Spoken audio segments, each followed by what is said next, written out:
प्रिय दर्शकों, मैं आप सबका इस क्रमबद्ध बाइबल अध्ययन कार्यक्रम सत्य वचन में हार्दिक स्वागत करती हूँ। पिछले अध्ययन में हमने बाइबल उत्पत्ति की पुस्तक के परिचय को देखा था और आज हम बाइबल की पहली पुस्तक उत्पत्ति उसके अध्याय 1 के पद 1 से सृष्टि की रचना की विशेषता को सीखेंगे। और मैं विश्वास करती हूँ कि आज का ये अध्ययन आपके लिए नई जानकारी और आशीष का कारण होगा।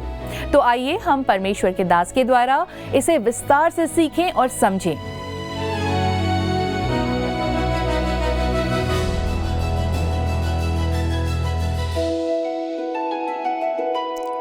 सत्यवचन के सभी सम्मानित दर्शकों को प्रभु यीशु मसीह में प्रेम भरा नमस्कार। आइए मित्रों, हम अपने अध्ययन में आगे बढ़ते हैं। अब तक हमने बाइबल अध्ययन मार्गदर्शिका के साथ उत्पत्ति की पुस्तक के परिचय को देखा था। दोस्तों, आइए अब हम देखते हैं कि उत्पत्ति पहले अध्याय के पद 1 पर क्या लिखा हुआ है, जिसका विषय है सृष्टि की रचना, पृथ्वी का निर्माण। पहले दिन ज्योति, दूसरे दिन सौरमंडल, तीसरे दिन सूखी भूमि, पेड़ पौधे, चौथे दिन सूर्य, चंद्रमा और तारे, पांचवें दिन जीव जंतु, छठवें दिन पशुओं की प्रजनन क्षमता और मनुष्य की सृष्टि के बारे में हम इस विषय को देखेंगे। तो आइए हम देखते हैं उत्पत्ति 1 उसका 1 जो है सृष्टि की रचना। लिखा है, आदि में परमेश्वर ने आकाश और पृथ्वी की सृष्टि की। दोस्तों, संसार में आज तक जितनी भी बातें कही गई हैं, जिन्होंने भी कहा है, उनमें से ये सबसे गहन और गंभीर कथन है। फिर भी हम पाते हैं कि आज के समय में भी जिसमें हम जीवन जी रहे हैं, इस कथन को निश्चित रूप से चुनौती दी जाती है। लोग इसको चैलेंज करते हैं।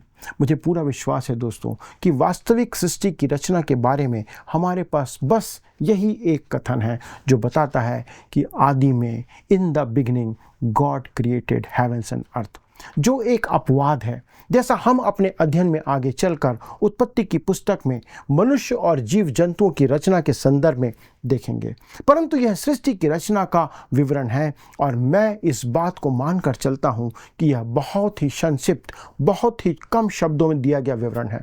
कुछ लोगों को लगता है कि बाइबल में सृष्टि की रचना का वृत्तांत और अधिक शब्दों में विस्तार के साथ किया जाना था, जिससे सृष्टि की रचना के ऊपर होने वाले जो वाद विवाद हैं उसको कम किया जा सकता है।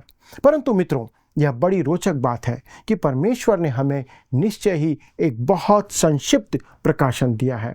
अब यहाँ पर एक प्रश्न उठता है कि जब परमेश्वर ने इस भाग को दिया, तब परमेश्वर के मन में, उसके विचार में क्या बातें थी? लेखक का यहाँ पर क्या उद्देश्य रहा होगा? क्या उसका उद्देश्य हमें भूगर्भ शास्त्र पढ़ाने से था? वो बताना चाहता था कि ये कैसे बना है, क्या चीज़ें हैं? इस घटनाक्रम के विषय में अनेक लोगों ने अलग अलग प्रकार के तर्क, वितर्क तथा मतभेद हैं जो कि हमारे सामने हैं। कुछ समय पूर्व किसी पश्चिमी देश में किसी राज्य के अंदर उसके राज्य शैक्षणिक बोर्ड ने यह प्रस्ताव रखा कि बाइबल में दी गई जो सृष्टि की उत्पत्ति है, उसके वृत्तांत को विज्ञान की पुस्तक के अंदर सम्मिलित किया जाना चाहिए और बच्चों को पढ़ाया जाना चाहिए। परंतु मुझे दोस्तों समझ नहीं आता कि मैं इस बात के द्वारा से खुश हूँ या कि हम इसके बारे में खुश ना हों। कुछ लोग मुझसे कहेंगे कि मुझे खुश होना चाहिए, आनंदित होना चाहिए, क्योंकि यह सही दिशा में उठाया गया पहला कदम है या एक अच्छा कदम है। लेकिन मैं आपको बताना चाहता हूँ कि मैं इससे खुश क्यों नहीं होऊंगा, क्योंकि जो शिक्षक इसे पढ़ाएंगे या पढ़ाने का काम करेंगे, क्या उनका जीवन चरित्र वैसा है कि वो इस बात को उस शिद्दत के साथ, विश्वास योग्यता के साथ पढ़ा पाए? दोस्तों, यह मेरी चिंता का विषय है, क्योंकि बहुत कम शिक्षक अच्छी मसीही पृष्ठभूमि के अंदर पाए जाते हैं जो बाइबल की पृष्ठभूमि के आधार पर इसकी शिक्षा बच्चों को, आने वाली पीढ़ी को दे सकें। बहुत कम ऐसे मसीही शिक्षक हैं जो सृष्टि के वृत्तांत को सही रूप से समझकर इसे सिखा सकते हैं। ये उनका विचार था जो यहाँ पर हमारे लिए समझने के लिए बहुत महत्वपूर्ण है। डॉक्टर राल्फ गिरार्ड, जो कैलिफोर्निया विश्वविद्यालय में जीव विज्ञान के प्रोफेसर और स्नातक हैं, वो स्नातक महाविद्यालय के डीन भी थे, उन पर प्रेस ने या मीडिया ने एक ऐसा आरोप लगाया जो उन्होंने कहा कि वे सृष्टि की रचना के सिद्धांत की शिक्षा देने के अंदर एक लगलग पक्षी या स्ट्रोक के बारे में सिखाने के जैसा काम करते हैं।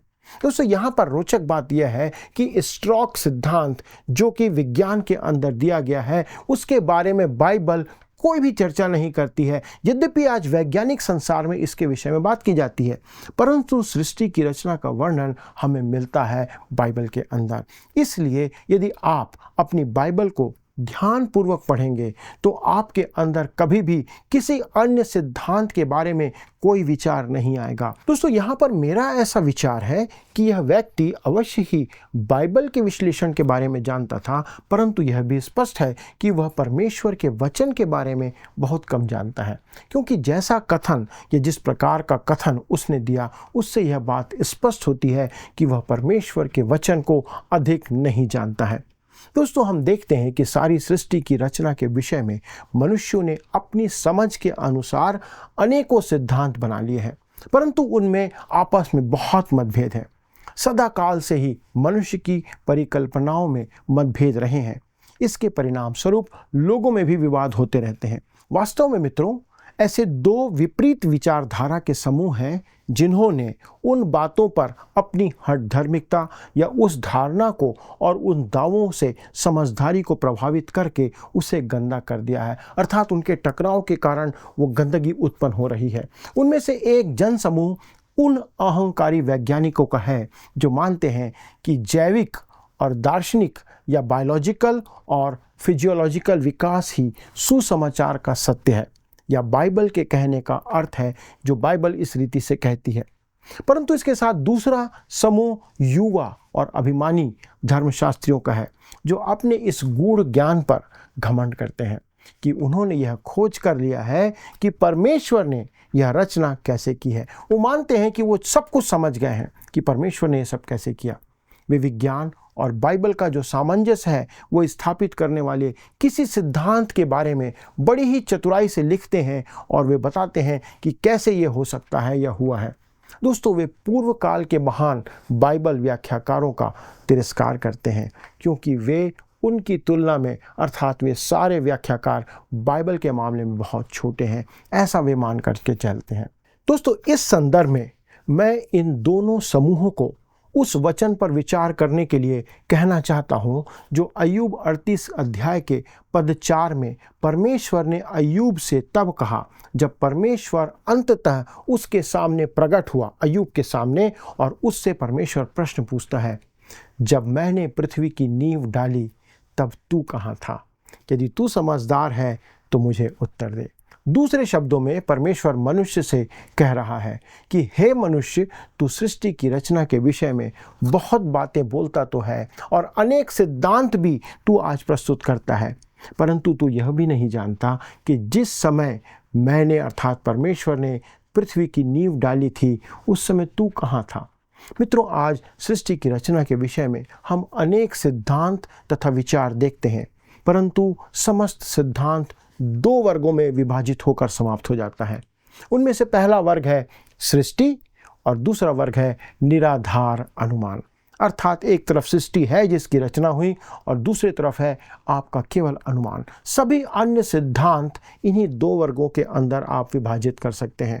हम देखते हैं कि विकासवाद या क्रमिक विकास के सिद्धांत में अन्य सिद्धांत भी समाहित हैं और भूतकाल तथा वर्तमान काल में अनेक प्रतिष्ठित वैज्ञानिकों ने इसे ठुकरा दिया है, अर्थात उस क्रमिक विकास को। हम दोस्तों इसे 2-2 या 2+2 4 की तरह एक वैज्ञानिक सिद्धांत के समान प्रस्तुत नहीं कर सकते। इसके बाद हमारे पास उत्पत्ति की पुस्तक के प्रथम अध्याय में सृष्टि की उत्पत्ति का एक वृत्तांत है जिसे हम विश्वास के द्वारा ग्रहण कर सकते हैं या स्वीकार कर सकते हैं।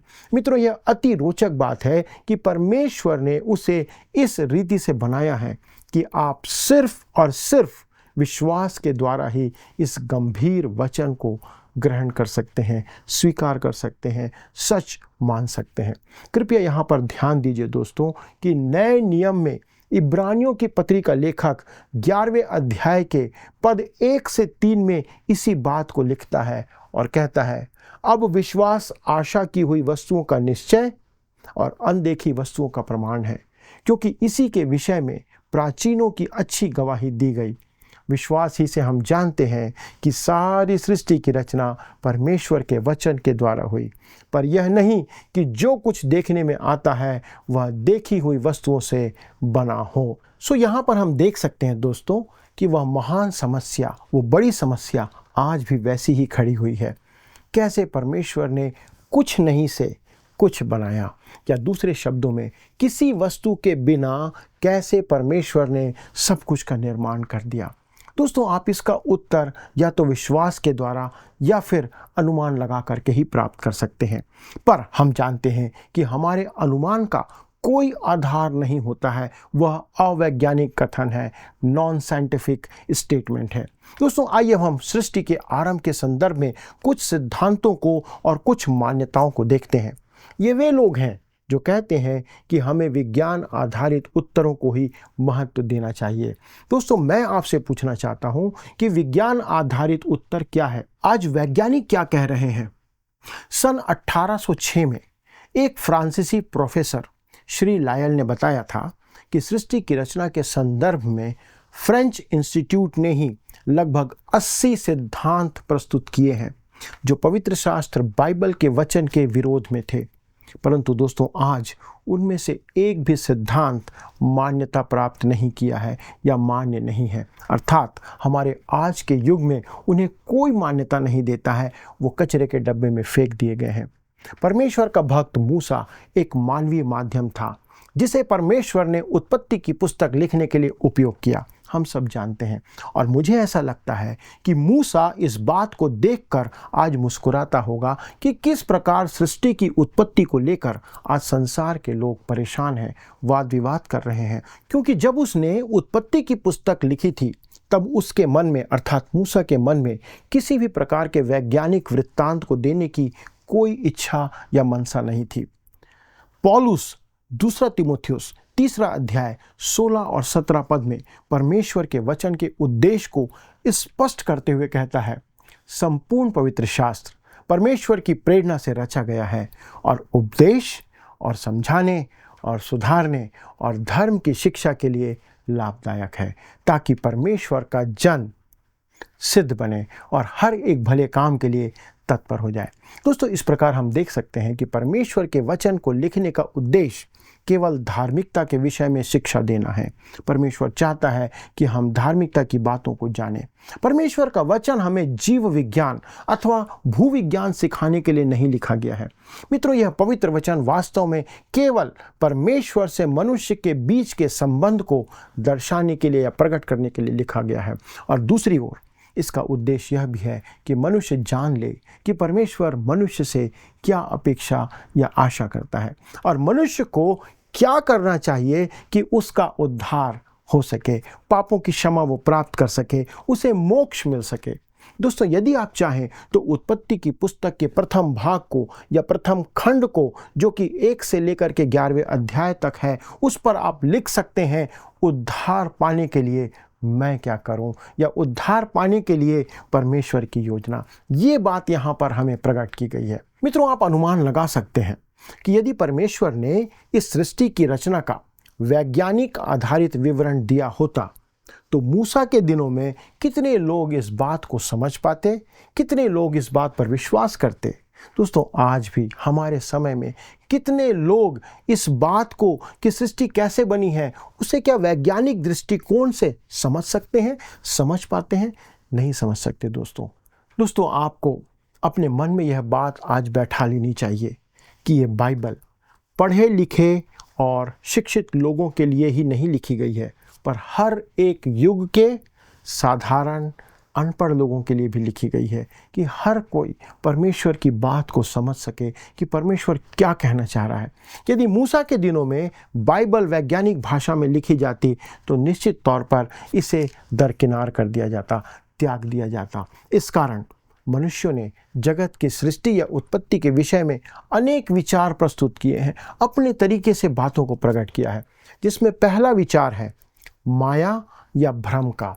दोस्तों, इनका सोचना है कि सृष्टि या यह संसार एक भ्रम या एक माया है, वह सत्य से बिल्कुल परे है, दूर है। लेकिन इसके बावजूद भी कुछ लोग इस सिद्धांत को मानते हैं, वो मानते हैं कि ये माया है।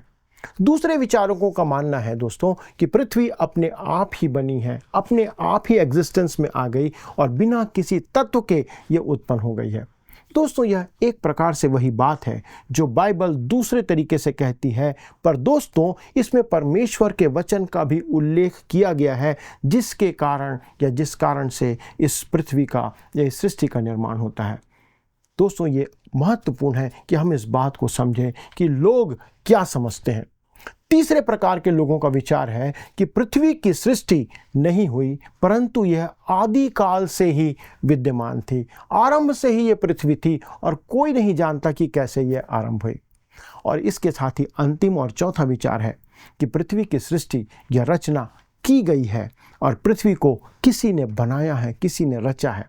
दोस्तों, इस विचार ने अनेकों सिद्धांत को जन्म दिया है, जिसके द्वारा मनुष्य पृथ्वी की सृष्टि या पृथ्वी की रचना का हल ढूंढने का प्रयास करता चला आ रहा है और लोग इस पर खोज पे खोज करते चले जा रहे हैं। हमारे सामने दोस्तों कुछ सिद्धांत हैं जिन्हें मनुष्यों ने जगत के इतिहास से लेकर अब तक विकसित किया है और इस बात को हम बहुत अच्छे से यहाँ पर समझ सकते हैं। एक है दोस्तों डॉक्टर हार्लो शापले, जो हार्वर्ड वेधशाला के अध्यक्ष थे। उन्होंने एक बार इस बात को कहा कि जिस पृथ्वी पर हम रहते हैं उसके संपूर्ण विषय में अभी तक हमें पूर्ण या संपूर्ण जानकारी नहीं है, अर्थात अभी भी हम अंधकार में जीवन जी रहे हैं। उन्होंने यह भी पाया कि हमें अब तक ज्ञान में जितना विकसित हो जाना चाहिए था या विकास प्राप्त कर लेना चाहिए था, उस अनुमान से हम उतना अब तक नहीं कर पाए हैं। हमने बहुत कुछ सीखा है, बहुत कुछ खोजा है, पर फिर भी हम यह जानते हैं कि जितना हम जानते हैं, जो कुछ हमने खोजा है, वो सब हमारे ज्ञान में जितना दूर हमें जाना चाहिए था, उतना दूर हम अभी तक नहीं जा पाए हैं। दूसरे शब्दों में उनके कहने का अर्थ है, जिस पृथ्वी पर अभी हम रहते हैं उसकी उत्पत्ति या उसके सिरजे जाने के संबंध में हम कुछ भी नहीं जानते हैं, हम अभी अंधकार में हैं।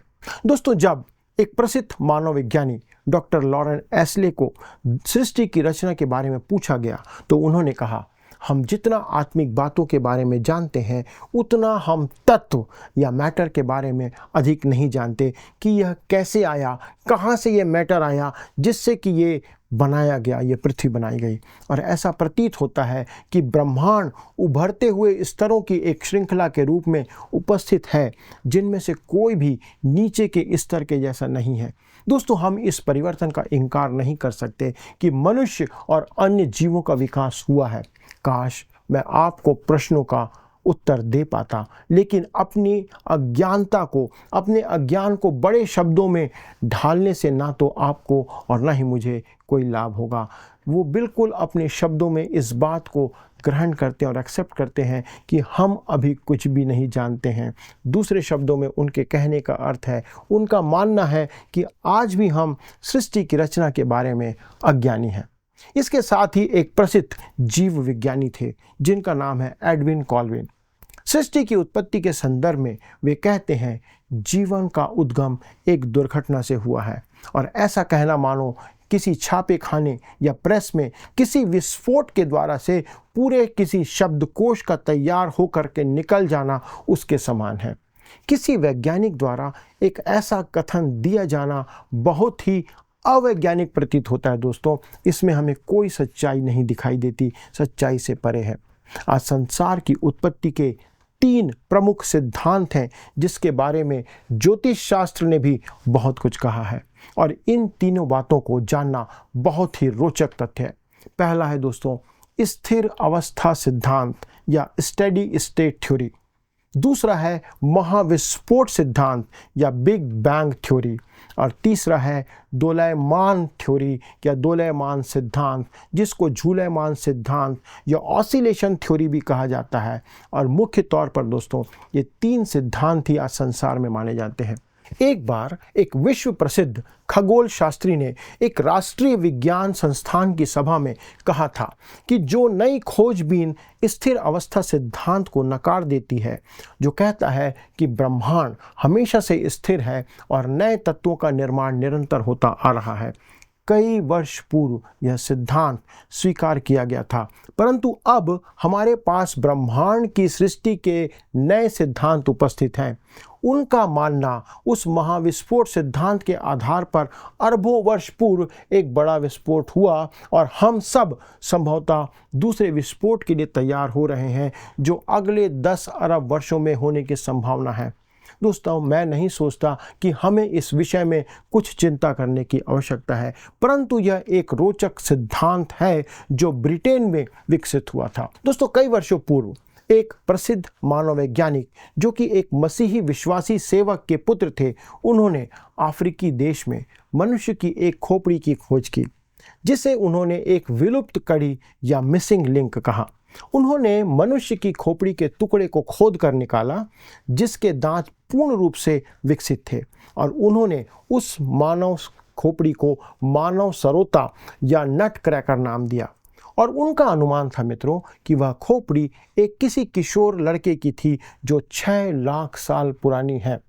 दोस्तों, इस प्रकार के वृत्तांत पहले भी सुनने में आते रहे हैं, लेकिन 1961 के बाद, सन 1961 के बाद से हमने इस प्रकार के सिद्धांतों के बारे में अभी नहीं सुना है। इसलिए दोस्तों, अब वैज्ञानिक जगत ने इस प्रकार के सिद्धांतों को नकार दिया है और अस्वीकार कर दिया है। मनुष्य की सृष्टि को बताने के लिए और बहुत से माध्यम हैं। एक हैं डॉक्टर लॉरेंस एस ढिल्लो, और वो एक वैज्ञानिक हैं जिनका कहना है कि मनुष्य कोई प्राणी नहीं बल्कि एक पौधा है जिसका विकास भूरे रंग की एक समुद्री घास या समुद्री शैवाल से हुआ था। दोस्तों, उनका कहना है कि सभी जीव एक प्रकार के परिवर्तित समुद्री पौधे हैं। दोस्तों, ऐसे सिद्धांत केवल हास्यप्रद कथाओं के द्वारा से ही हमारे सामने आते हैं और उससे ज़्यादा वे कुछ नहीं हैं। जर्मनी के एक प्रसिद्ध वैज्ञानिक कहते हैं कि अब हमें मनुष्यों को वानरों और अन्य जीव जंतुओं से मिलाकर देखने का या तुलना करने का कोई कारण दिखाई नहीं देता है, अर्थात वे इसे पूरी तरह नकार देते हैं। मित्रों, क्रमिक विकास का सिद्धांत अनेक चरणों और दृष्टिकोणों में बटा हुआ है। इसे कभी भी सत्य साबित नहीं किया गया है। यह दुर्भाग्यपूर्ण है कि जब आप किसी झूठे या गलत वैज्ञानिक के स्तर तक नीचे उतर जाते हैं और आज जब आप स्कूल में विज्ञान पढ़ा रहे उन शिक्षकों के बारे में विचार करते हैं, वे इस हालत में नहीं हैं कि वे सही विचार रख सकें, क्योंकि महाविद्यालय में उन्हें सिर्फ एक ही विचार सिखाया जाता है, पढ़ाया जाता है, और वो है क्रमिक विकास का सिद्धांत, जो कि झूठ के अलावा और कुछ नहीं है। यहाँ तक कि वैज्ञानिकों के द्वारा भी इसे स्वीकार अब नहीं किया गया है और वे इसे साबित नहीं कर पाते हैं। मित्रों, एक सिद्धांत है जो कहता है कि समय के साथ कई जीवित प्राणियों में परिवर्तन देखे जा सकते हैं, जिसके द्वारा से नई प्रजातियां बनती हैं। इसे हम विकास का विशेष सिद्धांत कह सकते हैं या कहा जा सकता है, और कुछ मामलों में प्रयोगों द्वारा इसका प्रदर्शन भी किया जा सकता है। दूसरी ओर एक सिद्धांत कहता है कि संसार के सभी जीव प्राणी, जीव जंतु एक ही स्रोत से उत्पन्न हुए हैं। दोस्तों, इस सिद्धांत को विकास का सामान्य सिद्धांत कहा जा सकता है और इसके समर्थन में उपलब्ध प्रमाण इतने मजबूत नहीं है कि हम इसे क्रियाशील या कुछ काम का मान सकें। दोस्तों, एक स्वीडिश वनस्पति शास्त्री हैं जो स्वयं एक विकासवादी भी हैं। वे कहते हैं 40 वर्षों से भी अधिक समय से चल रहे उनके प्रयोगों के द्वारा विकासवाद को प्रदर्शित करने का उनका जो प्रयास था वह पूरी तरह से विफल रहा है और वे इसके साथ आज खड़े नहीं होते हैं। दोस्तों, ये है सच्चाई इस क्रमिक विकासवाद की। दोस्तों, क्या मैं आपसे कह सकता हूँ कि विकासवाद अब धर्म के दायरे में जा रहा है। विकासवादी होने के लिए आपको उसके तथ्यों को विश्वास के साथ ही स्वीकार करना होगा। विकासवाद एक धोखा है और यह सदा से ही ऐसा रहा है, लेकिन दुर्भाग्य से दोस्तों बहुत से लोगों ने इसे सच मान लिया है।